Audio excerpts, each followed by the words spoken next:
ખેતી પ્રધાન દેશમાં ખેડૂતોને પોતાની મહેનતથી ઉગાડેલા પાકનું રક્ષણ કરવાનો અધિકાર પણ નથી, એવો સવાલ ગીર સોમનાથ જિલ્લાના ગીરગઢડા તાલુકાના નીતલી ગામમાં ઉઠ્યો છે, જ્યાં એક ખેડૂતને પોતાની કેરીની વાડીના રક્ષણ માટે હથિયાર લાયસન્સ ન મળતા તંત્રની કામગીરી પર પ્રશ્નો ઉભા થયા છે। નીતલી ગામના ખેડૂતે પોતાની બાગાયતી કેરીના પાકને જંગલી પ્રાણીઓથી બચાવવા માટે હથિયાર લાયસન્સ માટે અરજી કરી હતી। આ પાક વર્ષમાં માત્ર એક જ વખત આવતો હોવાથી તે તેમની મુખ્ય આવકનો આધાર છે, પરંતુ ઉનાળાની ઋતુ દરમિયાન પાણી અને ખોરાકની અછતને કારણે ડુક્કર અને નીલગાય જેવા જંગલી પ્રાણીઓ વાડીમાં ઘૂસી પાકને ભારે નુકસાન પહોંચાડે છે। ખેડૂતોએ વ્યથા વ્યક્ત કરતા જણાવ્યું કે વર્ષભરની મહેનત એક જ ઝાટકામાં બરબાદ થઈ જાય છે, મોઢે આવેલો કોળિયો પણ છીનવાઈ જાય છે, એવી તેમની પીડા છે। અરજી બાદ પોલીસ વિભાગ દ્વારા સ્થળ તપાસ કરવામાં આવી હતી અને પાકને થયેલા નુકસાનની નોંધ લેવામાં આવી હતી। સાથે જ વન વિભાગના જસાધાર, ખાંભા અને ધારી વિસ્તારમાં અધિકારીઓએ પણ સ્થળ ચકાસણી કરીને પાકને થતું નુકસાન સ્વીકાર્યું હતું અને ખેડૂતોને પાક રક્ષણ માટે હકારાત્મક અભિપ્રાય આપ્યો હતો। તે છતાં પોલીસ અધિક્ષક દ્વારા ઇકોઝોનનો મુદ્દો આગળ ધરી અરજી નામંજૂર કરવામાં આવી છે। આ નિર્ણયથી સ્થાનિક ખેડૂત વર્ગમાં ભારે અસંતોષ ફેલાવશે। વિશેષજ્ઞો અને સ્થાનિકોમાં સવાલ ઉઠી રહ્યો છે કે જ્યારે વન વિભાગ પોતે જ પાકને નુકસાન થતું હોવાનો હકારાત્મક અભિપ્રાય આપે છે, ત્યારે પોલીસનો વિરોધાભાસી નિર્ણય કેટલો યોગ્ય ગણાય? પોલીસનો મુખ્ય કાર્ય અરજદારની પૃષ્ઠભૂમિ અને યોગ્યતા તપાસવાનું હોય છે, ત્યારે ઇકોઝોનના નામે અરજી નકારવી ચર્ચાનો વિષય બની છે।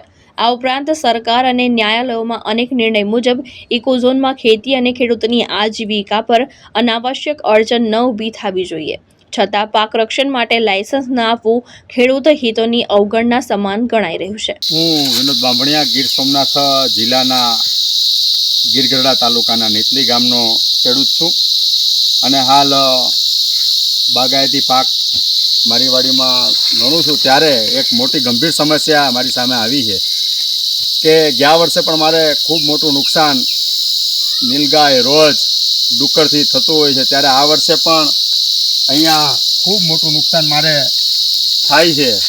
હાલ અત્યારે બાગાયતી પાકમાં વર્ષમાં એકવાર જ કેરીઓ આવતી હોય ત્યારે ખૂબ જ પ્રમાણમાં ભૂંડ અને રોજ દ્વારા નુકસાન થતું હોય, ત્યારે અમે વાડીની ફરતે તાર ફેન્સિંગ કરાવી, અવાજ ઉપકરણો કરાવ્યા, છતાં પણ આ ત્રાસ છે બંધ ન થયો। ત્યારે અમે સરકારશ્રીના ધારાધોરણ મુજબ પાક રક્ષણ કરવું એ ખેડૂતનો હક અને અધિકાર છે, ત્યારે મેં મારા નામે જ એક પરવાનો રક્ષણ હથિયાર માટે માગેલો। વન વિભાગ દ્વારા મને ખૂબ સરસ અભિગમ સાથે મંજૂરી પણ આપવામાં આવી, હકારાત્મક જવાબ આપવામાં આવ્યો। ત્યારે પોલીસ અધિક્ષક ગીરગઢડા દ્વારા અહીંયા સ્થળ પર તપાસ કરી અને વિઝિટ કરી 1.5 થી 2 કલાક સુધી એણે સ્થળની નિરીક્ષણ કર્યું। ત્યારબાદ તેણે નકારાત્મક જવાબ આપી અને ઇકોઝોનનો મુદ્દો સામે ધરી અને લેખિત જવાબ મને આપી દીધો છે।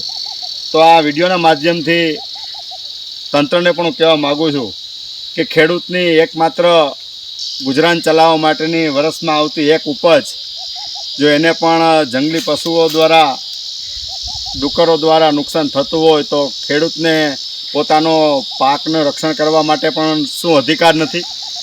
શું ભૂતકાળમાં પણ ક્યારેય કોઈને હથિયાર પરવાના રક્ષણ માટે આપવામાં આવેલ નથી? તંત્રને પણ એવું કહેવા માગું છું કે જેનો જે વિષય જ નથી, ઇકોઝોન જે વન વિભાગના તળે જે વહીવટ આવતો હોય એ પોલીસ દ્વારા જે જવાબ ભરવામાં આવે છે, તો આ પણ એક સવાલ છે। તો મને લાગે છે કે સરકારે આ બાબતમાં ફરી વિચારણા કરી ખેડૂતોને પોતાના પાકનું જે રક્ષણ કરવા માટેનો અધિકાર છે એને મળવો જોઈએ, જેથી આ અમારું ગુજરાન અમે ચલાવી શકીએ અને આવનારા દિવસોમાં જો આમનામ રહેશે તો અમારા ખેતી બંધ કરી અને શહેરોમાં રોજગાર માટે જવાની પણ જરૂર પડશે। એટલે મારી સરકારશ્રીને પણ વિનંતી છે કે આ બાબતનું ઊંડી તપાસ કરી અને પાક રક્ષણ માટે ખેડૂતોને પરવાના આપવામાં આવે, જેથી પોતાના પરિવાર અને પાકની પોતે રક્ષણ કરી શકે। વિશાલ ચૌહાણ, દ્રષ્ટિકોણ ન્યૂઝ, ગીર સોમનાથ।